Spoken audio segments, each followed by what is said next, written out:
Bismillahirrahmanirrahim.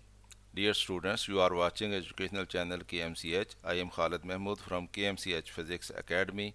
Our subject is physics of class 9th. We are solving its problems. Today we have to solve problem number 5.2 of unit number 5, which is gravitation.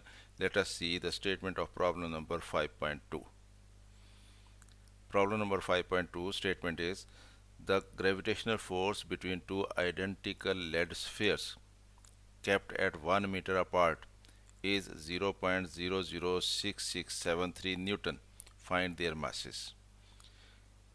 हमें ये बताया गया है कि दो identical lead spheres हैं, यानी दोनों एक जैसे हैं. एक जैसे का मतलब ये है कि दोनों का मास बराबर है. केप्ट एट 1 मीटर अपार्ट, यानी उनके सेंटर्स के दरमियान जो डिस्टेंस है वो 1 मीटर है, और उनके दरमियान जो ग्रेविटेशनल फोर्स है वो 0.006673 न्यूटन है. फाइंड देयर मासेस, हमने उन स्फीयर्स के मास मालूम करने हैं. तो ये हमारा क्वेश्चन है, यानी हमें डिस्टेंस दिया हुआ है, हमें ग्रेविटेशनल फोर्स दी हुई है, और हमने m1 और m2 मालूम करना है. दोनों स्फीयर्स के मास मालूम करने हमने. Spheres are identical so their masses will be equal, तो उनके मासेस इक्वल होंगे. तो हम रख लेते हैं m1 is equal to m2 is equal to capital M रख लेते हैं इसको, कि मास हर स्फीयर का जो m है. डिस्टेंस दोनों के दरमियान 1 मीटर है. फोर्स 0.0066673 न्यूटन है.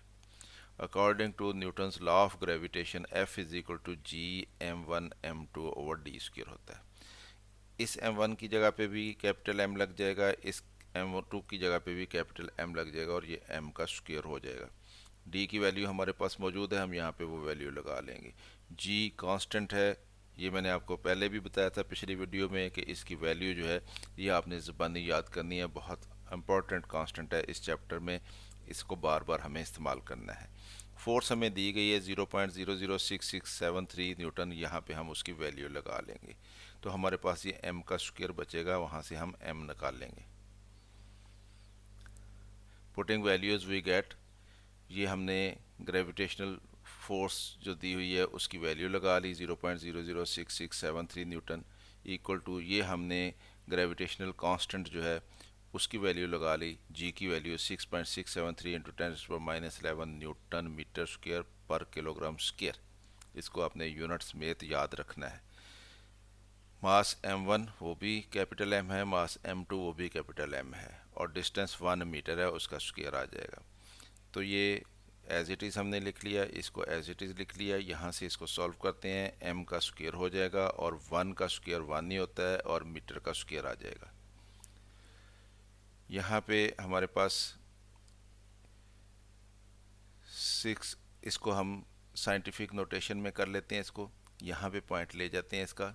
जब हम यहाँ पे पॉइंट लिखेंगे तो ये 6.673 बन जाएगा, और क्योंकि हमने ये पॉइंट 1 2 3 डिजिट इधर लेके गए हैं तो इसलिए साथ 10 की पावर -3 आ जाएगा. तो ये इतने न्यूटन फोर्स है, ये 6.673 इंटू 10⁻³ न्यूटन बन जाती है.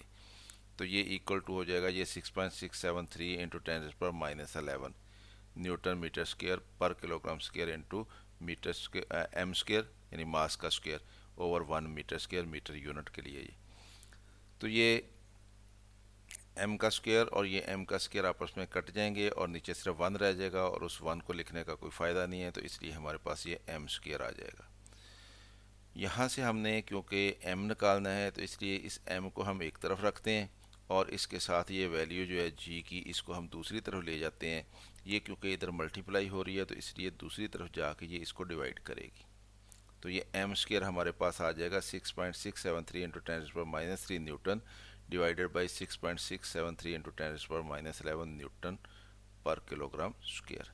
तो ये हमने इसको ऐसे कर लिया.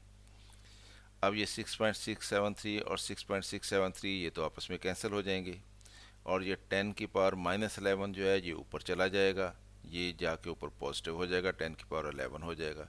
तो यहाँ से हमारे पास 10 की पावर -3 रहा, और यहाँ पे हमारे पास 10 की पावर -11 ऊपर जाके 10 की पावर 11 बन गया, और ये न्यूटन न्यूटन के साथ कैंसिल हो गया. किलोग्राम की पावर -2 थी, इसको ऊपर लेके जाएंगे तो ये किलोग्राम की पावर 2 हो जाएगी, पॉजिटिव हो जाएगी यानी। अब इन दोनों को मल्टीप्लाई कर देते हैं तो ये 10 की पावर 11 - 3 हो जाएगा। तो m square is equal to 10 की पावर 11 - 3 किलोग्राम स्क्र आ गया, और ये 11 में से 3 माइनस होंगे तो 10 की पावर 8 किलोग्राम स्क्र रह जाएगा।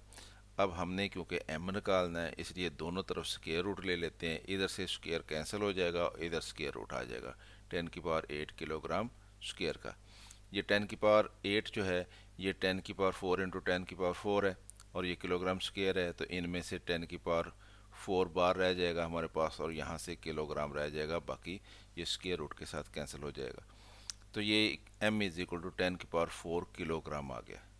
तो ये 10000 किलोग्राम आ गया। इसका मतलब ये कि जो मास है स्फेयर का वो 10,000 kg है। तो क्योंकि हमने ये कहा था कि m1 और m2 बराबर हैं दोनों, तो इसलिए ये बराबर होंगे m के, और m बराबर आ गया है 10,000 kg के। तो इस तरह से the mass of each sphere is 10,000 kilogram, कि हर स्फेयर का मास जो है वो 10,000 kg होगा। तो स्टूडेंट्स, हमने ये प्रॉब्लम सॉल्व कर दी। उम्मीद है आपको इसकी समझ आई होगी। अगर वीडियो पसंद आए तो इसको लाइक कर लिया करें। चैनल सब्सक्राइब नहीं किया तो इसको सब्सक्राइब कर लें, ताकि आपको इस तरह की मज़ीद वीडियोस मिलती रहें। ख़ुद भी वीडियो देखा करें और अपने दोस्तों को भी दावत दिया करें। मेरी तरफ से अल्लाह हाफिज़। शाद रहें, आबाद रहें।